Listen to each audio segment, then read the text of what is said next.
G'day. For the last 4 days I've been immersed once again in the joys of F1, and the Bahrain Grand Prix did not disappoint towards the end. It's a bit boring in the middle. I'm going to run through what I saw over the 4 days of the event in 8 seconds time.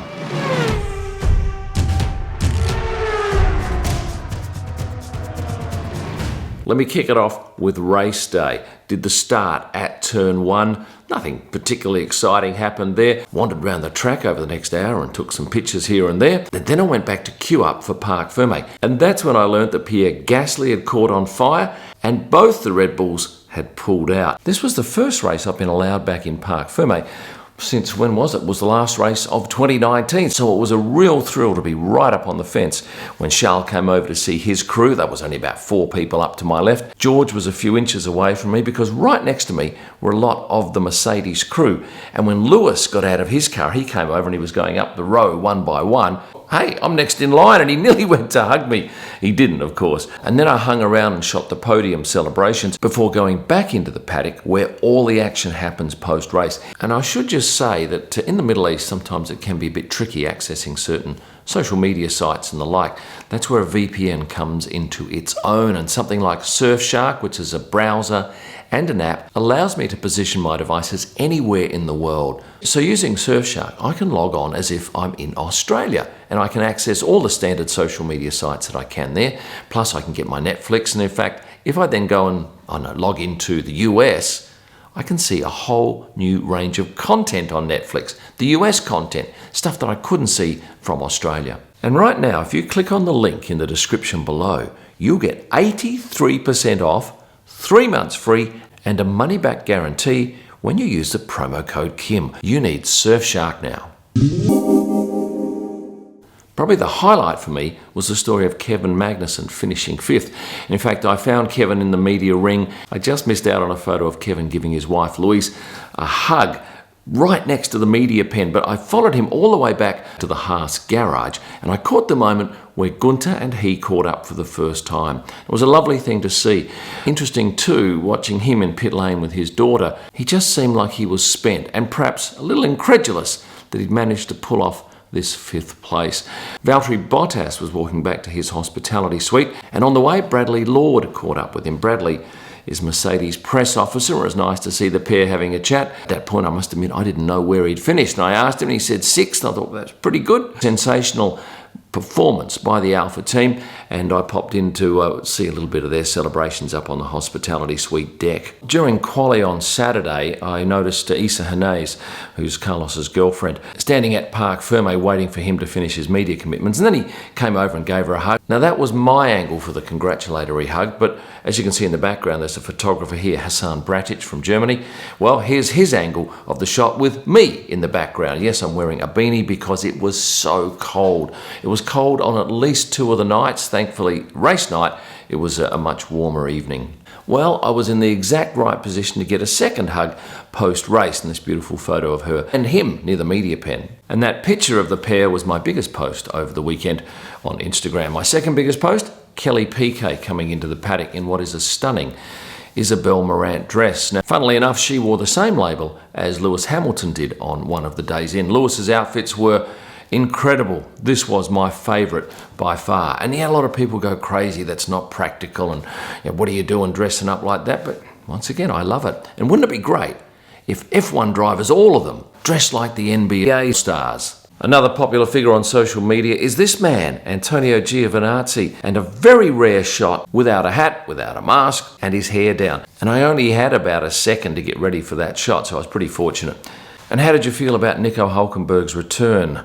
On Thursday morning early, I found out from somebody in the paddock that Seb had come down with COVID, and as such, Nico would be replacing him. He got the message at about 6 a.m. while he was in bed in Germany, and he was on a flight a few hours later with his social media manager, Raul Spanger, and his ex-trainer, Martin Poole, who last year was working with Lance Stroll, but Lance has now a different trainer, so Martin was available. And Nico was clearly happy to be back in Formula One, and I caught him so many times with beaming smiles on his face. Who would have thought that you'd be interested in Yuki eating? But I managed to find him out on the hospitality deck late on the Saturday night, eating as Asians do, with the chopsticks and bringing the bowl to his mouth. It was a nice photo. You loved it on social media.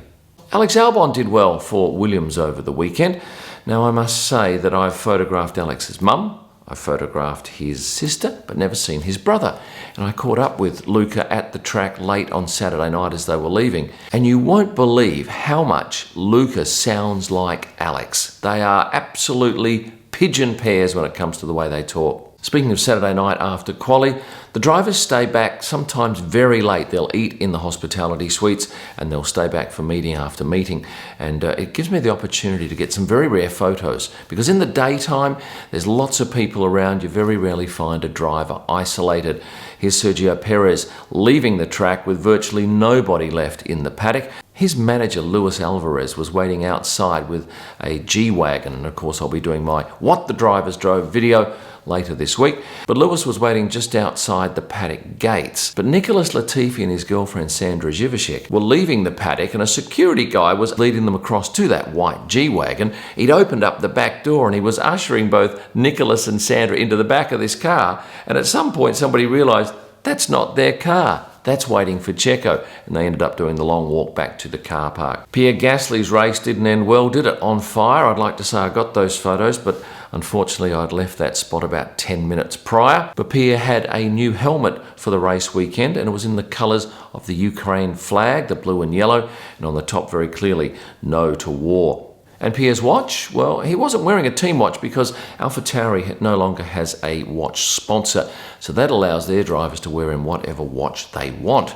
Now, Pierre's wearing in a beautiful Hublot watch. This is his own personal watch, and it's an impressive rose gold timepiece. And what watch is Yuki wearing? Well, he is watchless. Well, at least he was over the race weekend. And in regards to another video I'm planning shortly, sunglasses of F1, Alex Albon was wearing none. And in fact, I had to look back through my pictures of Alex and could not find him wearing sunnies at any point. I asked him why he didn't wear sunnies, and he said, because I don't have a sunglass sponsor. You find me a sunglass sponsor and I'll wear them. So there's a message there in any particular company looking to get somebody on board as an ambassador. Alex Albon needs a sunglass sponsor. Did you notice over the 4 days that 2 drivers had changed the T-cam colour of their car? Lewis Hamilton and Pierre Gasly both changed from last year to this year. So Lewis last year had the black T-cam. This year, he's got the bright fluoro yellow. And reverse for Pierre Gasly from 2021 to 2022. I asked Pierre why the change, what brought about that, because I thought that it was pretty much dedicated to the black camera is the number 1 driver and the fluoro camera is the number 2 driver. And certainly if you have a look at all of the teams, that's pretty much how it goes. But he said, no, it's just to do with the car they build. So when they build this car for me, it had the black T-cam, so that's what I have. So don't think there's too much written into that. George Russell, got him running in the paddock. Lewis Hamilton, got him running in the paddock. One commenter remarked, I don't know how Lewis walks in those things, let alone run, because they are big, clunky, heavy boots. What did you think of the Google Chrome wheel covers? I liked them. I had a good close-up look at them, and they are simply a vinyl cut sticker. There is so much to talk about in this video from 4 days of F1 immersement.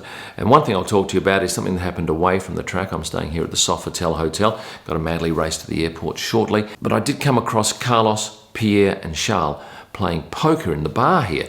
You might have seen Pierre's post about it. Well, I can tell you that Pierre lost money, as did Carlos. Charles ended up being the winner in the poker stakes in that 3-handed game. The atmosphere in the paddock was very much, to me, like a chilled out lounge. Very well dressed people, lovely music pumping. We had food all the way down the paddock. It's something we don't often get with these lovely kebabs. We had fresh juices, ice creams, and even cakes and sweets. The media centre at the track is one of the best we have and situated right in the heart of the paddock, compared with next race, Saudi, where we have to walk a mile. It's about 300 metres from the media centre to the paddock, and that's a real disincentive to actually leave the paddock to go back there. Of course, track pics are always great when you shoot at night, and here's a handful to perhaps arouse your senses. You can get any of these pictures by downloading them at prostarpics.com. And if you haven't liked the video yet, here's your chance to do so. click on the like button right now, subscribe if you haven't done so. And for members, you get a whole host of extras, including a meet and greet coming up in Melbourne, and other races I'll be doing meet and greets prior to the race weekend. And they're free for all of my YouTube members. Get my F1 photo books along with a line of merchandise at kimillman.com. And for my best pictures live from the track and all during the week, head to Instagram and search at Kim Illman. Thanks for watching and stay passionate.